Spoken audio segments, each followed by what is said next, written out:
Você acredita no que está acontecendo com o rio Eufrates? Ninguém poderia imaginar que um rio na Ásia Ocidental pudesse ser as respostas para todas as nossas perguntas. Por que esse rio é tão importante? Como assim desempenha um papel no arrebatamento e na segunda vida de Cristo? É exatamente isso que vamos descobrir agora. Mas antes, já deixa o seu like, se inscreve e ativa o sininho para não perder nenhuma novidade.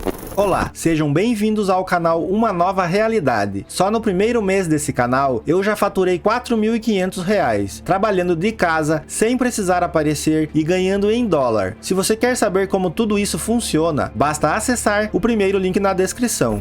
O Eufrates é o maior rio encontrado no oeste da Ásia. Este vasto rio começa na Turquia e segue para o Golfo Pérsico, passando pelo sudeste da Síria e depois pelo Iraque. O rio se une com o rio Tigre e vai até o Golfo Pérsico. A maior parte do volume de água no rio vem tanto da chuva quanto do derretimento de gelo da neve. Sabemos da importância do rio para a humanidade. Mas e a Bíblia? Bom, este rio é mencionado várias vezes em toda a Bíblia e tem um grande significado. No livro do Gênesis é contada a origem do grande rio. Gênesis 2:10-14 diz: Um rio saia da terra do Éden, regava o jardim e depois se dividia em 4 braços. O primeiro ramo, chamado Pishon, circulava toda a terra de Havilá, onde se encontra ouro. O ouro daquela terra é excepcionalmente puro, resina aromática e pedra ônix também são encontradas ali. O segundo ramo, chamado Gion, circundava toda a terra de Cuxi. O terceiro ramo, chamado Tigre, fluía a leste da terra de Assur. O quarto braço é chamado de Eufrates.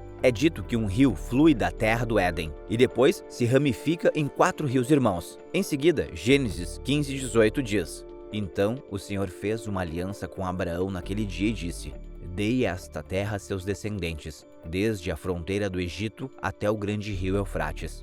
Nos conta sobre quando Deus conversou com Abraão fazendo uma aliança com ele. Deus faz uma promessa a Abraão, mostrando-lhe a terra prometida para seus descendentes. O rio Eufrates é o limite da terra dada aos descendentes de Abraão. Isso tudo, exceto algumas referências do Antigo Testamento afirmando a existência de tais rios. O verdadeiro significado é revelado em versos posteriores. Antes que eu possa revelar o que mais esperávamos, preciso contar a história da segunda vida. Tudo o que foi dito e feito na Bíblia nos levou a este ponto no tempo, o tempo de preparação. Todos nós esperamos e nos preparamos pacientemente para a segunda vinda de Cristo. Todos os crentes esperam o arrebatamento. Mas espere, quando é a segunda vinda de Cristo? A resposta é que ninguém sabe. Nenhum anjo no céu, nem humano na terra sabe a verdadeira data, hora e ano em que o julgamento começa. Mateus 24:36 diz: Todavia, ninguém sabe o dia nem a hora em que essas coisas vão acontecer, nem os anjos do céu, nem o próprio Filho, só o Pai sabe.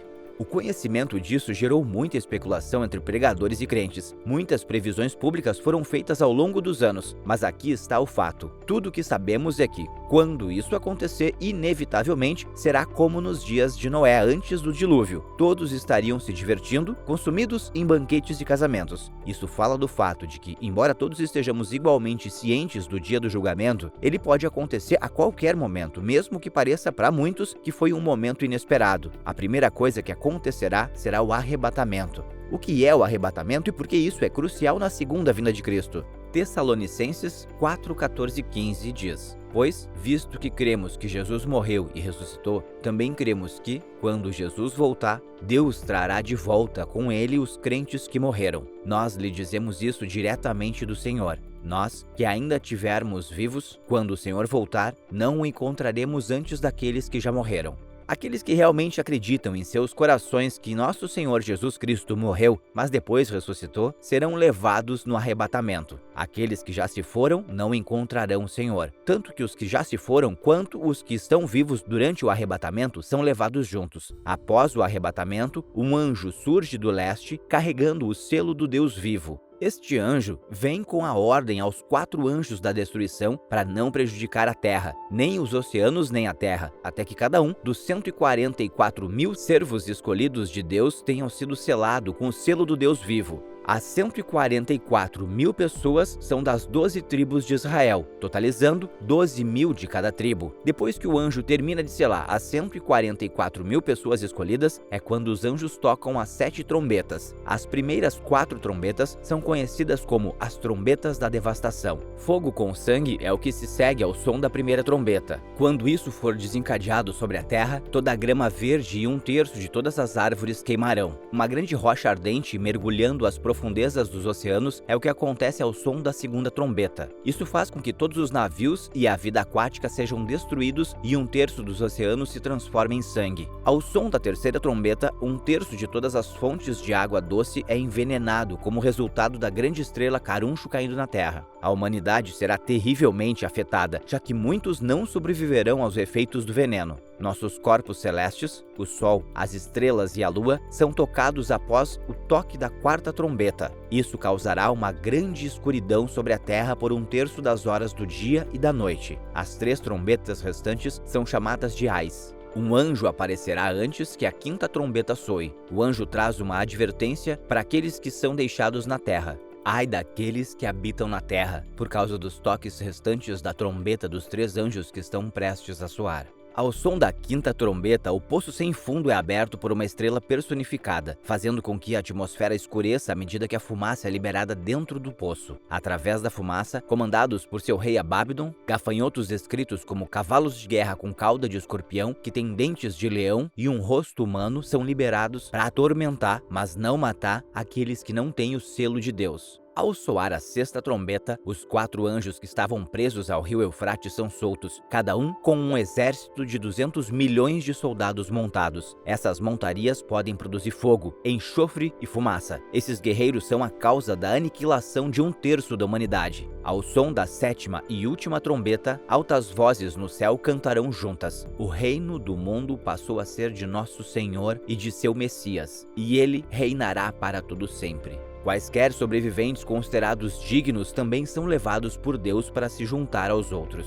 Agora, a questão ainda permanece. O que o rio Eufrates tem a ver com isso? Em primeiro lugar, durante o período da Grande Tribulação, quando o 6º anjo tocou a trombeta, as Sagradas Escrituras revelaram que 4 anjos que estavam presos ao Eufrates foram soltos para matar 1/3 da humanidade. Isto está escrito em Apocalipse 9, 13 e 16. O 6º anjo tocou a sua trombeta e ouviu uma voz que vinha das 4 pontas do altar de ouro que está diante de Deus. Disse ao 6º anjo que tinha a trombeta: solte os 4 anjos que estão presos junto ao grande rio Eufrates. E os 4 anjos que haviam sido mantidos prontos para esta mesma hora, dia, mês e ano, foram soltos para matar 1/3 da humanidade. Em segundo lugar, o livro do Apocalipse houve profecias que foram reveladas. Em Apocalipse 16:12, o 6º anjo derramou a sua taça sobre o grande rio Eufrates, e a sua água secou para preparar o caminho para os reis do Oriente. Esta é uma parte das 7 taças da ira de Deus, cada uma consistindo em julgamentos cheios de ira de Deus, que está sendo lançada sobre os seguidores do Anticristo. Em seguida, no versículo 13 a 15 do capítulo 16 do Apocalipse dizem: Vi então 3 espíritos imundos, semelhantes a rãs, saíram da boca do dragão, da boca da besta e da boca do falso profeta. São espíritos demoníacos que realizam sinais e vão ao encontro dos reis de todo o mundo, para reuni-los para a batalha do grande dia de Deus Todo-Poderoso. Olha, eu venho como um ladrão. Bem-aventurado aquele que vigia e se veste, para não andar nu e expor-se vergonhosamente. O julgamento que aguarda aqueles que seguem o Anticristo é excruciante. Um exemplo disso é visto mais adiante no capítulo, em Apocalipse 16, 20 e 21. Todas as ilhas fugiram e as montanhas não foram encontradas. Do céu, enormes pedras de granizo, cada uma pesando cerca de 500 quilos, caíram sobre as pessoas e amaldiçoaram a Deus por causa da praga do granizo, porque a praga era tão terrível. Isso é o que espera aqueles que seguem o Anticristo. Essas pessoas perversas enfrentarão o julgamento severo que Deus impôs, pois todas essas pessoas receberão misericórdia por meio de Cristo, mas escolherão não se arrepender, mas, em vez disso, escolherão continuar vivendo de maneira cruel. Como as Escrituras nos dizem repetidas vezes, o arrependimento e o pedido de perdão a Deus é o único caminho para a salvação. Em Apocalipse 7,13 diz: Estes são os que vieram da grande tribulação, lavaram as suas vestes e as branquearam no sangue do Cordeiro. Este versículo mostra a nós, que cremos, um pequeno vislumbre da eternidade prometida por Deus. E o rio Eufrates é uma parte crucial do ecossistema e da economia da grande maioria dos habitantes dos países por onde passa. Pesquisa recente realizada pelo Ministério de Recursos Hídricos aponta que haverá uma redução de cerca de 30% no volume de água até 2035. Houve uma forte seca nessas regiões devido à má conservação do abastecimento do rio. Essa diminuição de água vai ser devastadora para a economia dessa região. Tome isso como um sinal. O fim dos tempos está próximo e quando chegar a hora, o Eufrates secará completamente. No final, todos devemos nos fazer essa pergunta: estamos prontos para Deus quando chegar a hora?